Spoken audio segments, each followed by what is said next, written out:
Madhav Kunj Bihari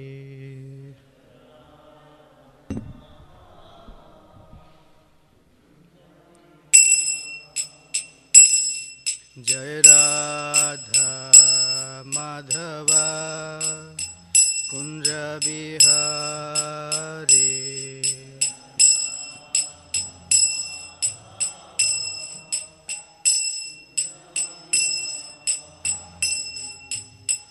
गोपीजना Vallabh Girivardhari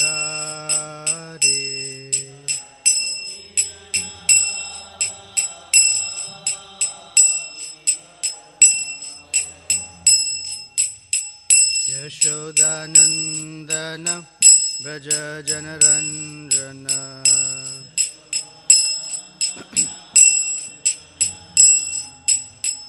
Yashodanandan Vraj Janaranjan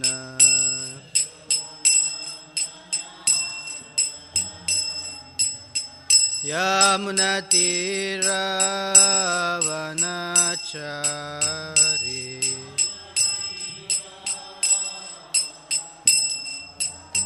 यमुनतीरावनचारी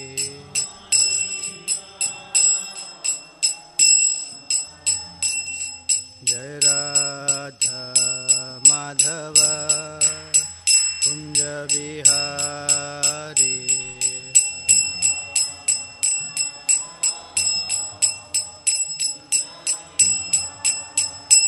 Jai Gopi जनवल्लभ Girivardhari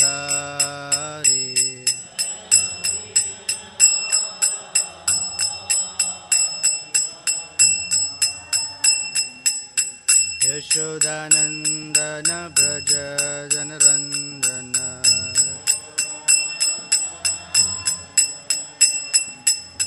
यमुनतीरावनचारी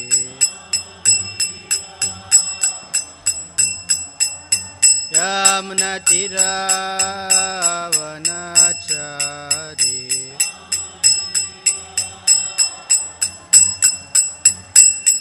Jai Radha Madhav Kunj Bihari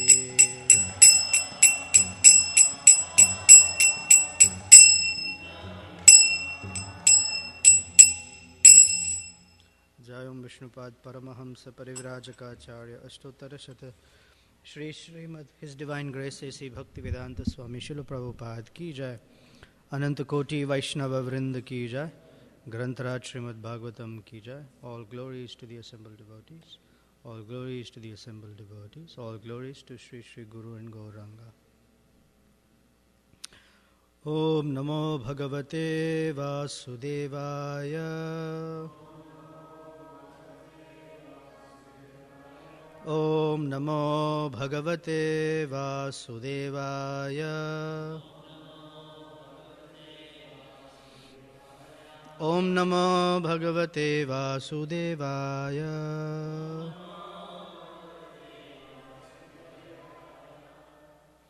Granthra Srimad Bhagavatam, Canto 4, Chapter 30. Text 36.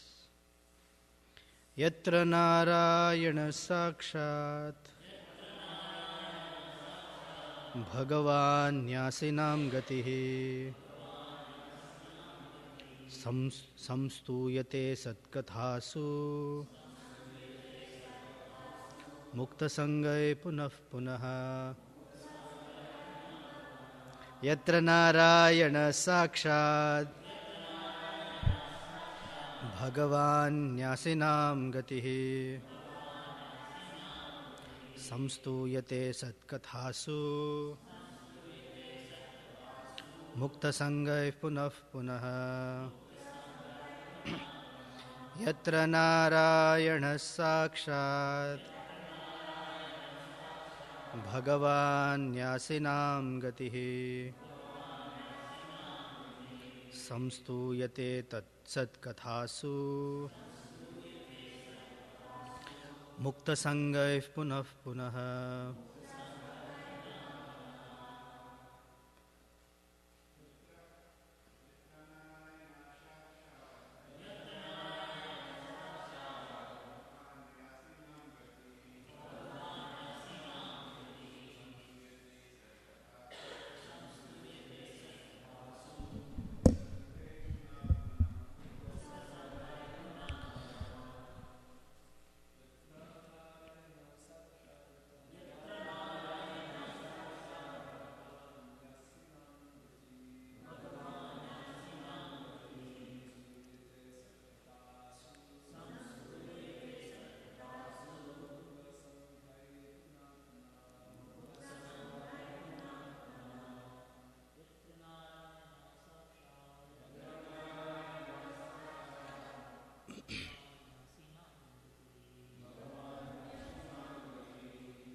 Ladies, please.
Yatra, where Narayana, Lord Narayana, Sakshat, directly, Bhagavan, the Supreme Personality of Godhead, Nyasinam, of persons in the renounced order of life,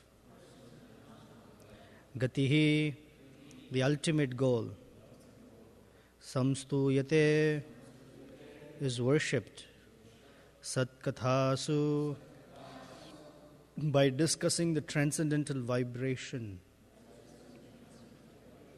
Mukta Sangai, by those who are liberated from material contamination,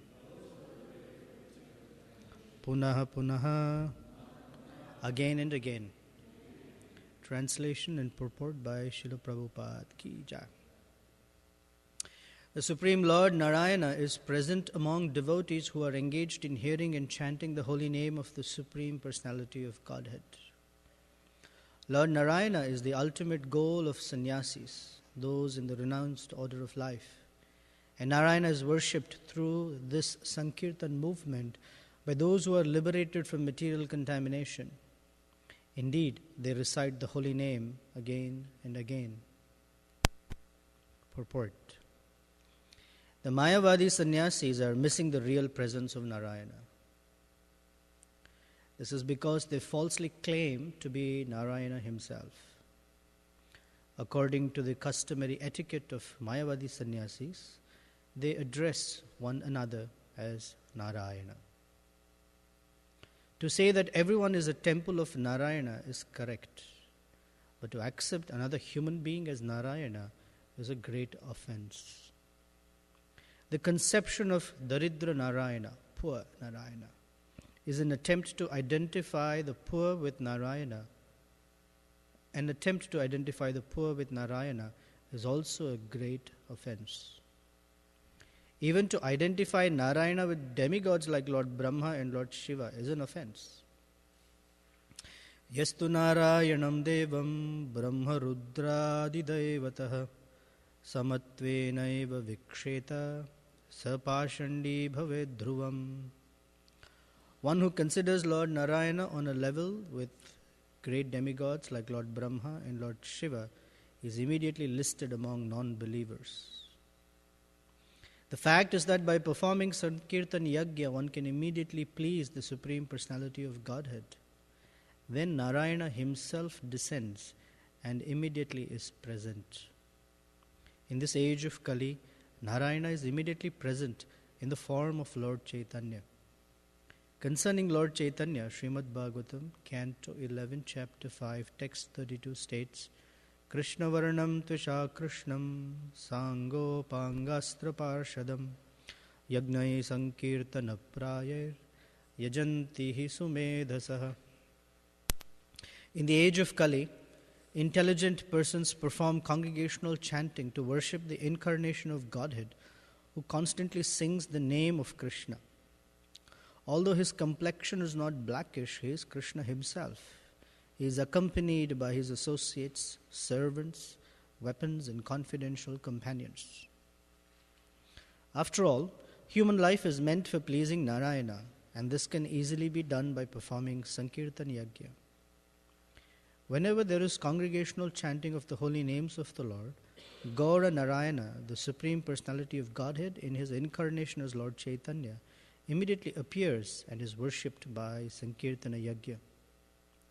In this verse, it is said that Narayana is Nyasinam Gatihi, the ultimate goal of the sannyasis. The goal of those who have renounced this material world is the attainment of Narayana. A Vaishnava sannyasi therefore dedicates his life to serving Narayana. He does not falsely claim to be Narayana. Instead of becoming nirvaira, non-envious of other living entities, one who tries to become Narayana becomes envious of the Supreme Lord. Therefore, the attempt to become Narayana constitutes the greatest offense. Actually, when one chants or discusses the transcendental activities of the Lord, he immediately becomes non-envious. In this material world, everyone is envious of everyone else. But by vibrating or discussing the holy name of the Lord, one becomes non-envious and devoid of material hankering. Because of our envy of the Supreme Personality of Godhead, we have become envious of all other living entities. When we are no longer envious of the Supreme Personality of Godhead, there will be real peace, unity, and fraternity in human society. Without Narayana or Sankirtan Yajna, there cannot be peace in this material world. Om Ajnana Timirandhasya Gyananjana Shalakaya Chaksurun Militam Yena Tasmai Shri Gurave Namaha Sri Chaitanya Manobhishtam Stapitam Yena Bhutale Swayam Rupa Kadamahyam Dadati Swapadantikam Vanchakalpa Turubhyascha Kripa Sindhubhya Evacha Patitanam Bhavanebhyo Vaishnavebhyo Namo Namaha Jai Shri Krishna Chaitanya Prabhu Nityananda Shri Advaita Gadadhar Shivasari Gaura Bhakta Vrinda Hare Krishna, Krishna Krishna, Hare Hare, Hare Rama, Rama Rama, Hare Hare. In the context of chanting of the holy name, I found these beads crying downstairs. They were looking for their chanter, weeping and weeping. I promised them I'll find them there.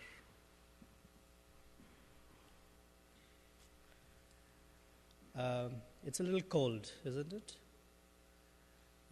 Generally it says that it becomes bitterly cold, or the weather has little aberrations when something abnormal happens.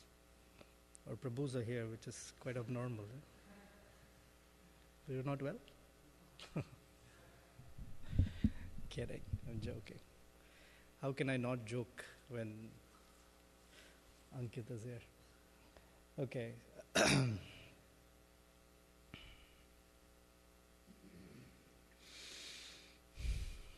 So I was thinking about how to express this, because this is something we've heard many times, that the Mayavadis are offenders because they have this ulterior motive. Their ulterior motive is to become God. the whole idea of their spiritual life is from this conditioned state, or in this conditioned state, acquire jnana or knowledge that I am not this body, I am actually Brahman. Everything is Brahman, everyone is Brahman. In fact, there is nothing else but Brahman. Maya doesn't exist, it's illusion. And once you have jnana, you become that. You become, or you are Brahman. That's what you realize. You don't become, you realize you are God. So they address each other as Narayana. Namo Narayana, Namo Narayana.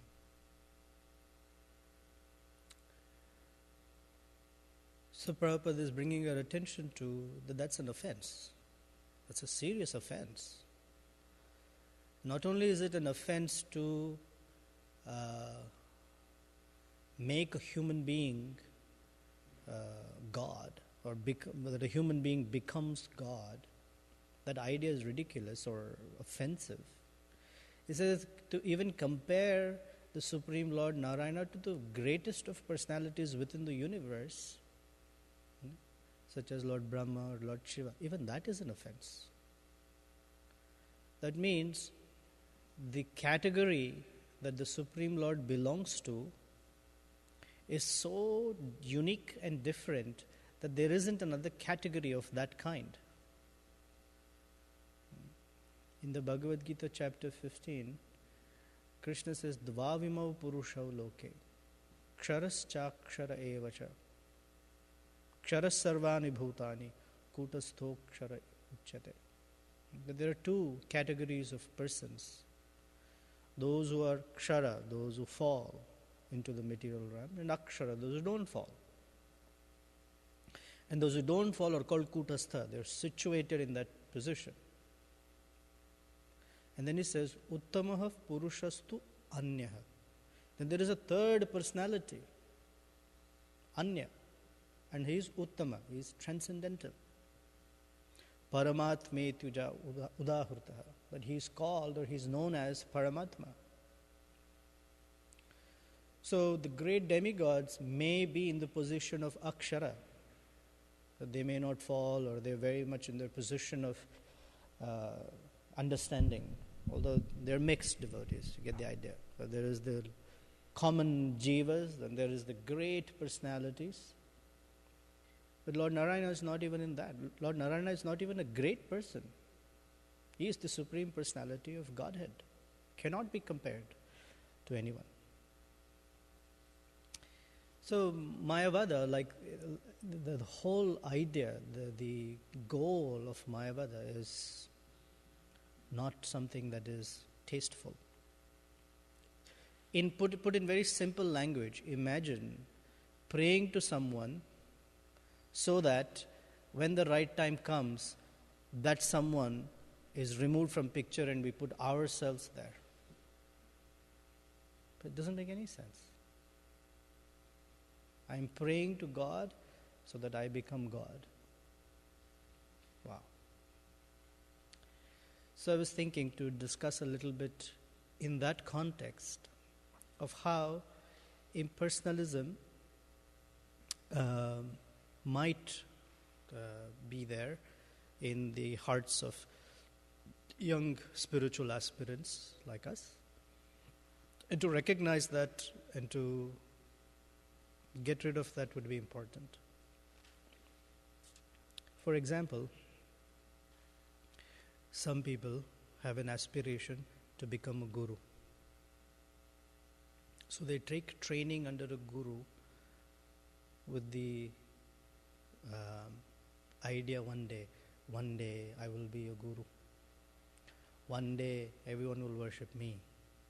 One day, these might be things that, we don't tell everyone. But it is a stage of life to look forward to.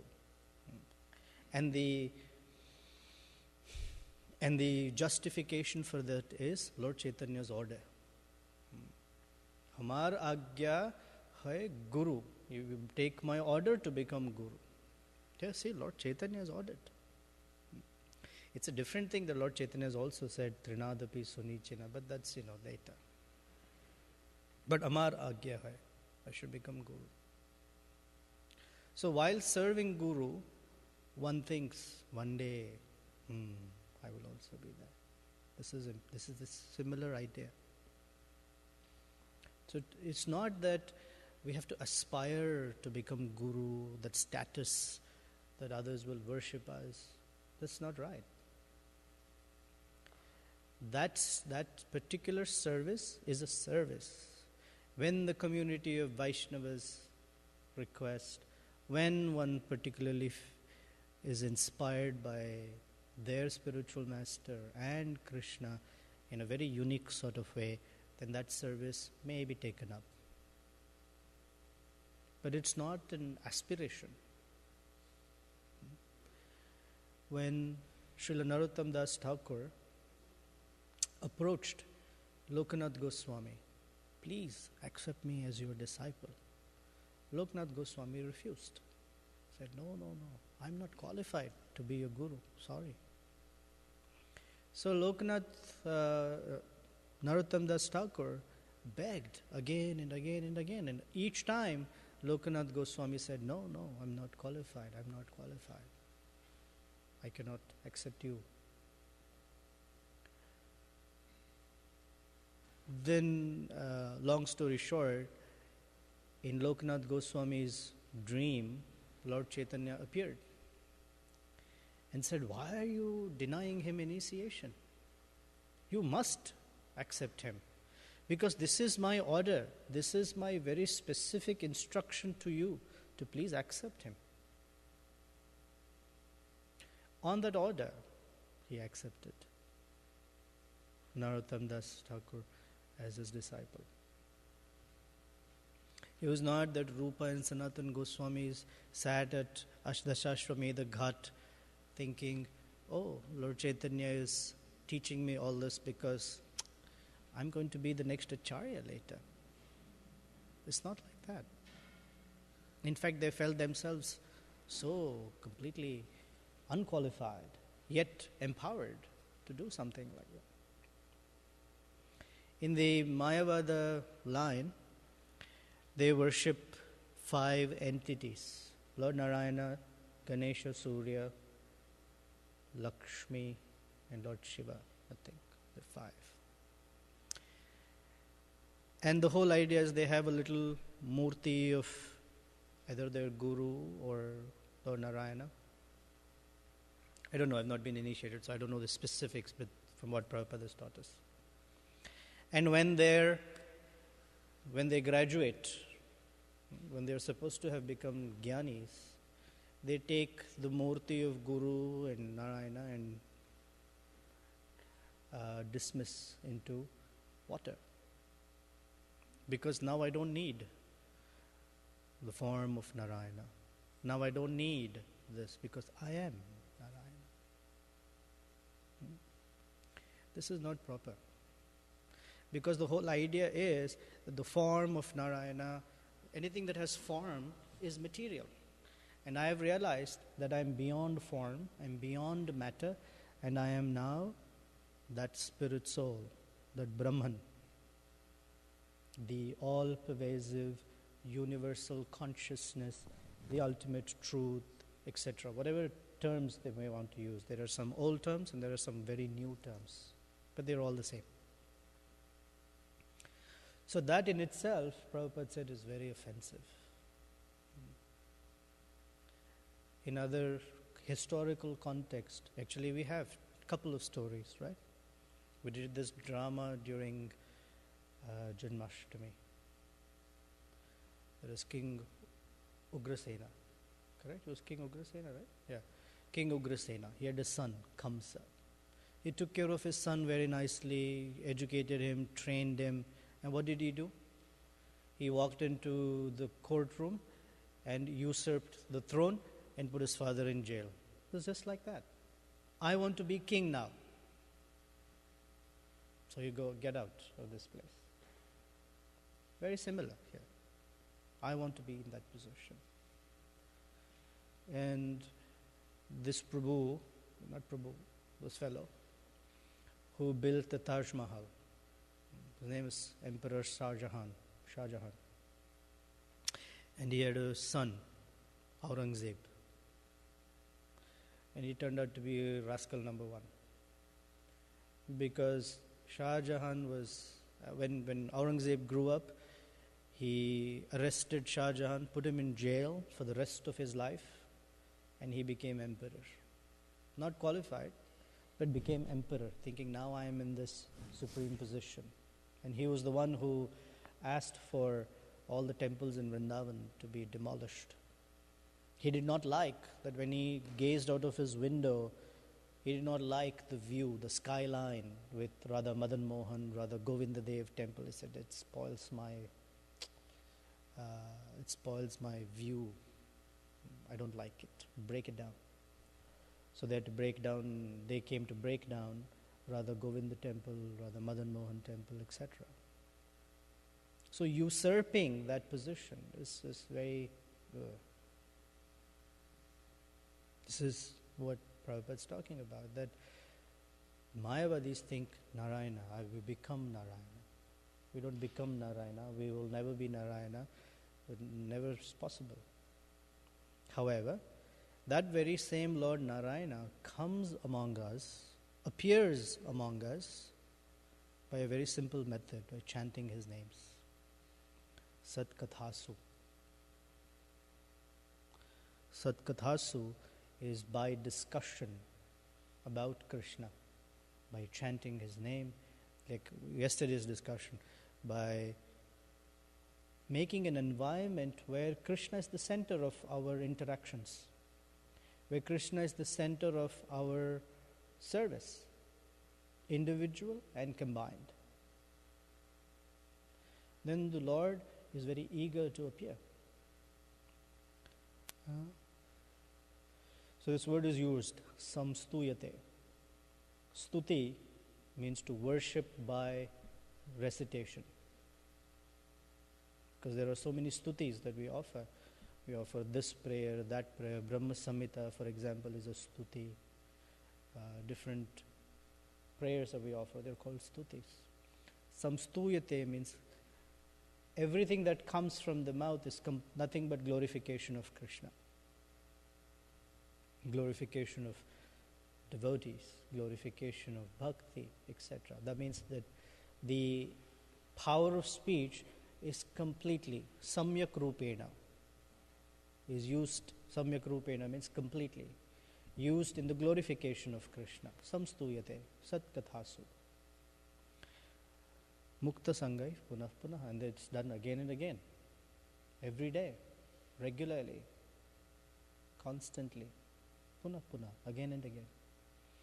Then Prabhupada is saying that Lord Narayana descends personally to be in that association because he likes that. And in this day and age, that Narayana appears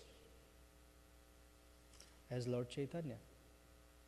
That wherever there is this yajna, this is a Vedic principle, that when a yajna is performed, the presiding personality of that yajna is Lord Vishnu.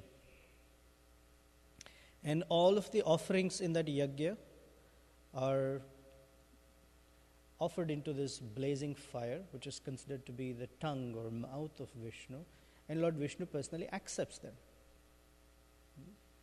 Now, on the earthly realm, when the ghee and the grains and all of that are offered, we understand that Lord Vishnu is accepting them.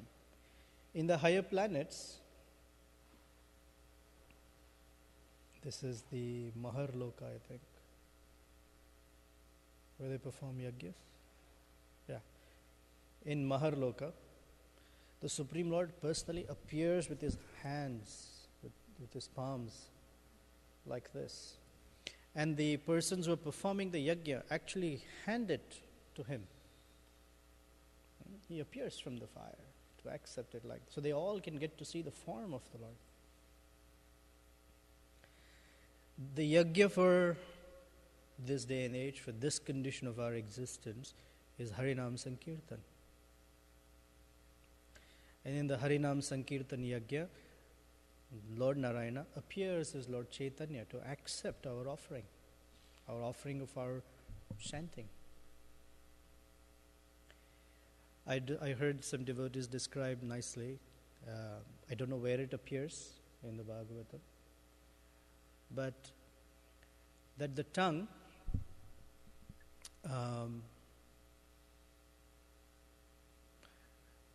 is the ladle, the spoon that carries the ghee, the chanting of our holy name, and is poured into the pit.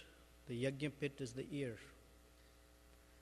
And when it is poured, the blazing fire is the offering of our devotional service to Krishna through the medium of chanting. That's the yajna. They're trying to draw a parallel between the yajna system and how the chanting of Krishna's name is, I guess, visually yajnic. I was reading Radha Damodar Vilas, just looking at the introduction. There is this famous verse, I'll try to remember the verse, Tyaktva Sudustajya Surepsita Rajya Lakshmim. You've heard that verse? We spoke about it, I think, during Janmashtami or sometime.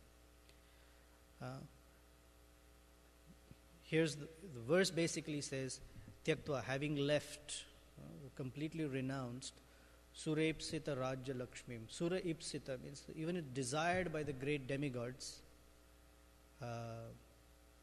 Rajya Lakshmim is this great opulence. The Supreme Personality of Godhead left all of that and went into the forest. Yad Agad Aranyam Anvadhavat, and was wandering about in the forests.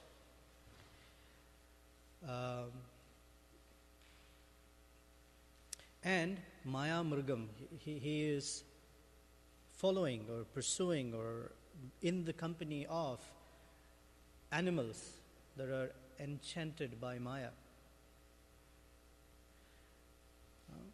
And such a person, Vande Mahapurushate Charanaravindam. To such a great personality, we are offering our obeisances. So it's described that verse glorifies Lord Chaitanya. That verse describes Lord Krishna. That verse also describes Lord Ramachandra. So I may not describe how I may not go into how that verse describes Lord Krishna and Lord Ramachandra, but how it describes Lord Chaitanya. Tyaktva is that he gave up the very, very wonderful position of being with the goddess of fortune, Mother Vishnupriya. He gave it up for one purpose, for the benefit of other conditioned souls. And he was, quote unquote, cursed by a Brahmana, Aryavachasa.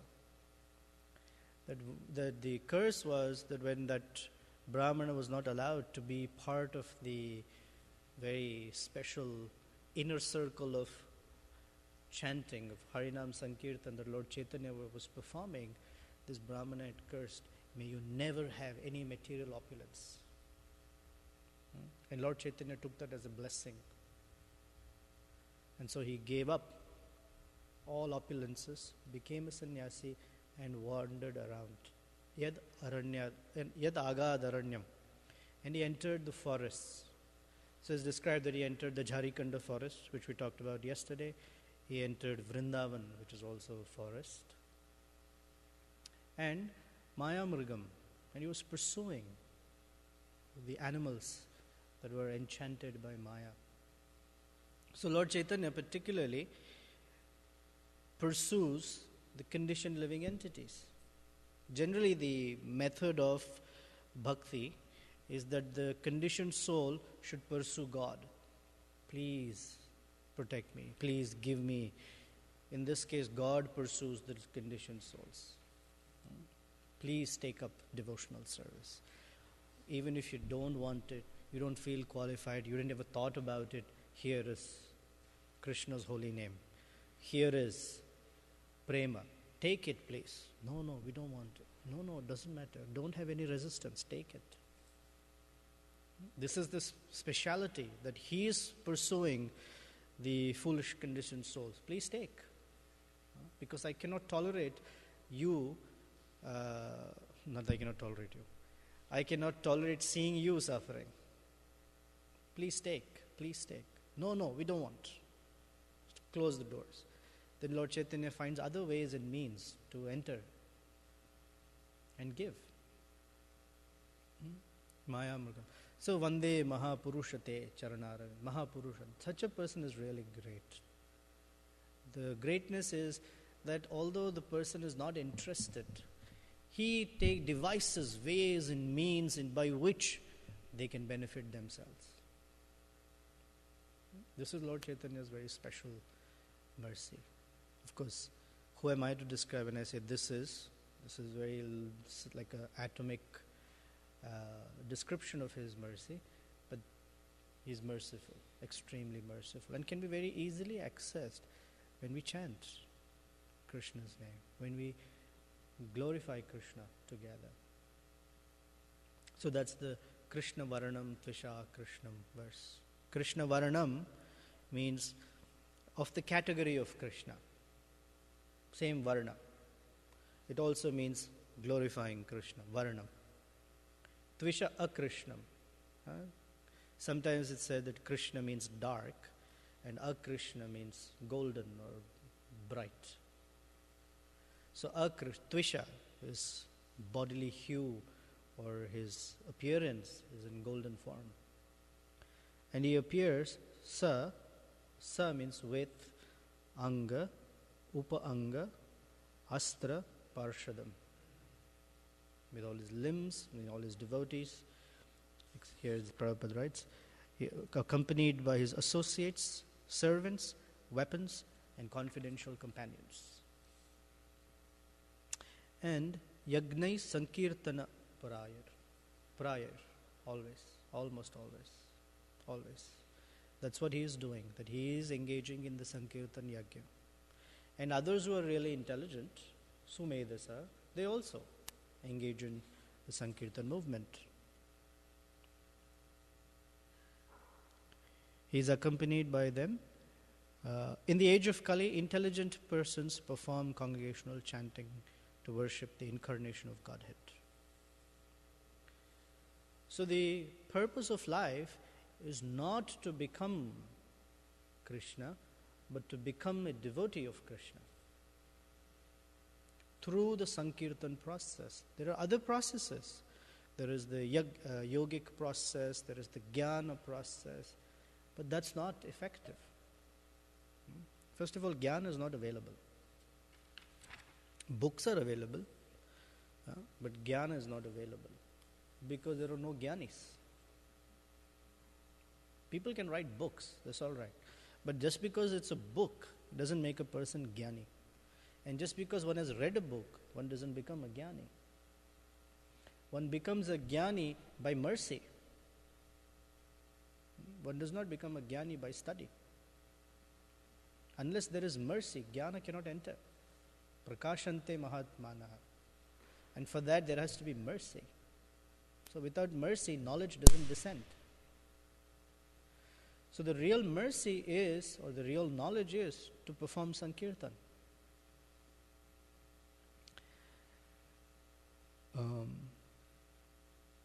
So here Prabhupada says, wrongly people think that the goal of life is to just get knowledge. Because by knowledge I become disembodied, I become liberated. And when I become liberated, I become God. Because that is the difference between God and the conditioned person. That the God is liberated and the conditioned person is not liberated. So if I become liberated, I become God. One of the qualities or results of knowledge is that one should become non-envious. Because one who has no knowledge or less knowledge is envious. So, envy, we discussed yesterday, so I'm not going to get into that. Generally, envy happens when one sees other persons disconnected from Krishna. So suppose someone has certain good qualities, whatever that is. Good cooks, good singers, good speakers, good dancers, good whatever. Good cleaners, good organizers, good whatever. Different. When a person sees them not connected to Krishna, then the envy is fed. Why do they have that quality and why do I not have that quality? But if a person sees them in connection with Krishna, the real non-envious is to think how nicely Krishna is decorating this devotee. That is how we're supposed to see. That this is very nice. Krishna is particularly decorating this devotee like this. Krishna is decorating that devotee like this. Krishna is decorating, by the way, me also. It's not that Krishna is not decorating us. He is. But our glorification is that Krishna is so kind, that these devotees are serving so nicely that Krishna is decorating them with those qualities. I also have wonderful qualities that Krishna has given me. How can I serve him? So to become nirvaira, really non-envious, is to see everyone's connection with Krishna and see how Krishna is empowering everyone. Krishna's empowerment comes because of someone's following Guru's instruction. Yasya prasadat, bhagavat prasadat. So it's important. And as soon as that little connection is unclear, envy rises. And we have heard many times that envy towards another living entity is primordially envy towards Krishna. Raga dvesha vimuktaistu. This is the most important goal of life, to become free of raga, attraction or attachment to matter, and dvesha, envy towards the Supreme. So the whole idea of developing our spiritual life or becoming free from envy, in the context of the verses we've been discussing, is to become servants of the person that we are envious of. That's the antidote, to serve the person that we are envious of. So our primordial envy is towards Krishna. So when we become servants of Krishna or dedicate our lives to becoming qualified servants of Krishna, envy will dissipate. As long as one is competing with Krishna,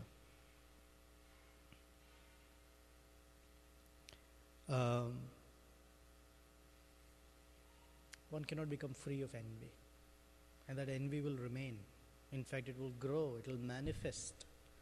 Although externally one may say nirvaira, I have no, but deep down there is envy. And it will manifest. Envy manifests in terms like anger. Envy manifests as plotting, as, I mean, these are heavy words, but this is how it manifests even within those who are envious, even within those who are supposedly advanced or liberated. When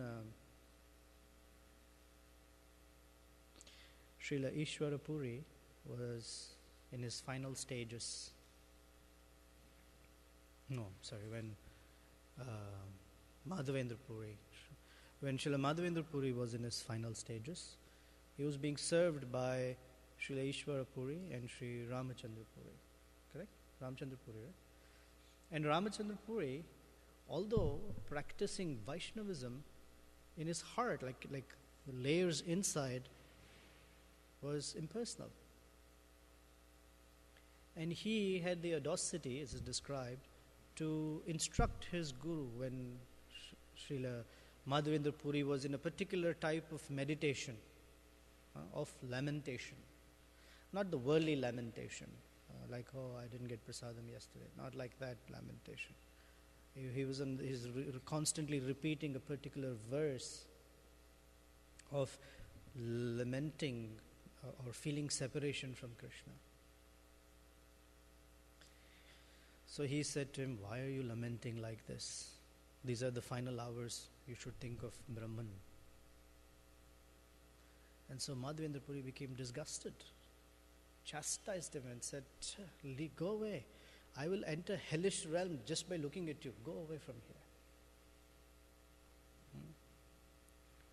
So the real Guru Kataksha, when we say Kataksham, actually we give blessings or we receive blessings from seniors. Krishna Matirastu. Guru Katakshamastu. Like Lord Chaitanya said, Karunya Kataksha. Kataksha means eyes that are filled with compassion. May that glance that is full of compassion befall you. May it come to you. That's the blessing. And Lord Chaitanya is that Karunya Kataksha. Whoever he saw became fully realized devotees of Krishna. So that he said, even if I look at you, go away from here. So he lost the grace of Guru. So that impersonalism became severe. Became so severe that all he could do was find fault in Lord Chaitanya. Again and again. So what it will do is, as envy is not addressed, if it is not caught immediately, then it comes out as a fault-finding propensity. And that fault-finding propensity is the equal opportunity employer. It does not discriminate by age, race, gender, social position. It does not. It's an equal opportunity offender. It takes everyone to task.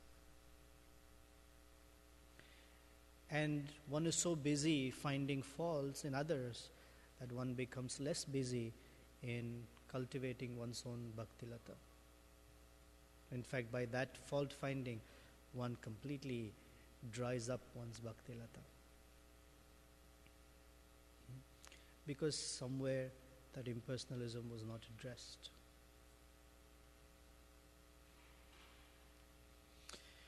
So it's a very formidable, but a very, very, the word is called insidious. Insidious means really hurtful, secretly hurtful. It's in hiding.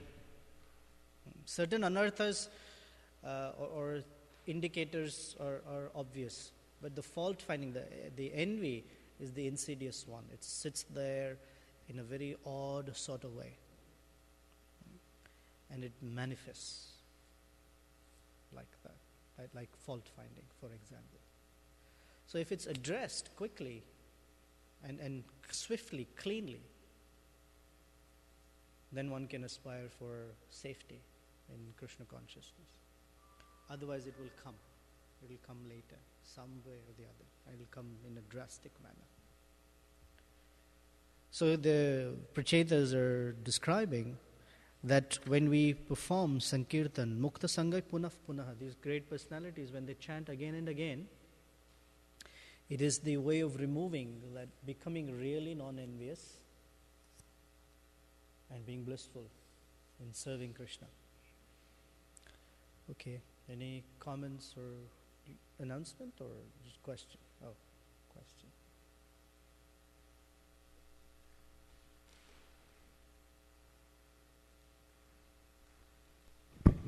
Hare Krishna, thank you very much for your class. I was thinking about the Prabhupada Pranam mantras that we pray every morning. Gauravani Pracharine Nirvishesha Shunyavadi Prashadi Deshatarine. So I was wondering if you could share some realizations on how we come from the stage of impersonalism to personalism through the mercy of Prabhupada's followers. Just like, how Sukadeva Goswami in the Bhagavatam, he was an impersonalist, and when he heard like Krishna's pastimes, he was very attracted. So, our impersonalism doesn't go away by hearing Krishna's pastimes, but through another process. So if you could share something about that would be. For me, that verse, the Pranam Mantra, is very much related to Bhagavad Gita chapter 4, text 11. where Krishna says Vita Raga Bhaya Krodha. Raga Bhaya Krodha, they correspond to Nirvishesha, severe materialism, impersonalism and voidism. And if you notice that purport, Prabhupada talks about these three particularly. So the severe materialism is that one is too busy. One is too busy trying to make material life comfortable, either on the gross platform or the subtle platform. Right? Gross platform is collect things, have a nice lifestyle, have a good bank balance. On the subtle platform is peace of mind. One is trying to look for peace of mind, which is nothing but sense gratification. The peace of mind they're looking for is trying to adjust life in such a way that my sense gratification is maximized and my suffering is minimized. That is really foolish. It never happens like that. But that's what they pursue. That's why they're busy. You can never find that position. Then raga, bhaya, the fear that, persons again. In that context, Prabhupada talks about having form or being a person, that the ultimate goal again is being with personality, to serve a person. And I have noticed in my experience that persons are really crazy. They have their limitations. They can betray me. They're envious, etc. And now I have to serve another person? Oh, I don't want this. No, thank you. I like the other one, which is everyone, no form, just I am that. It doesn't make sense, but that's the idea. And then there is krodha, there is frustration. Frustration that this world doesn't cut it for me. Everything that I see around is so frustrating. Yesterday, Bhakta Mat asked the question, what if, this is not good, that's not good, self-righteous, this is terrible, that is suffering. So they become frustrated. Devotees also, they have virakti. Krishna uses the word virakti, means how attached can a person be to vomit? Virakti. Like that, to material energy, he said. But that has context because one is trying to serve Krishna as a person. Without that, then it is too frustrating. I have enough knowledge that I am not this body. I have enough knowledge that this world is full of suffering, but I have no means to get out. I'm in this world and everything that I see is fully suffering. And so, I'm frustrated. Thanks to Prabhupada, he has given us worship of Krishna, chanting of Krishna's name, service to Krishna. It's to be free of this fear, to be free of this frustration, and to walk away from the material allurements. It's a very, very specially empowered personality to do that. And likewise, he has empowered others to do that on his behalf. Then, our responsibility is to take it nicely and if requested, to do that for others. But we've heard this pastime narrated, I think Srila Rompad Maharaj narrates, that in New York, Prabhupada, with all the devotees, I might narrate it wrongly, but the gist of it, I'm sure you can get. He said, I came here because I was empowered by my spiritual master to help all of you, or something like that, whatever word he used. Jai Prabhupada. And he said, likewise, I'm empowering you to do that for others. Jai Prabhupada. The room was like all full of course I've killed that whole pastime, but you get the idea. Empowering. That is parampara. Now, I started the class with parampara. It does not mean that that's the aspiration. Whoa, I'm going to be the flag bearer for the parampara. Oh. I'm going to be a humble servant. If Guru gives me the flag to hold, great. If he says stand in line with the others, great. Whatever. I don't have to be the flag bearer. Tomorrow's lecture at Naperville Center is titled Humble Service, the Perfect Devotional Resume Builder. Like if you want to really develop devotional credits, the only way is to be humble, to doing humble service. So the aspiration is not that I want to be but aspiration I want to be qualified. I want to serve, whatever is the service. Today this, tomorrow that. Right?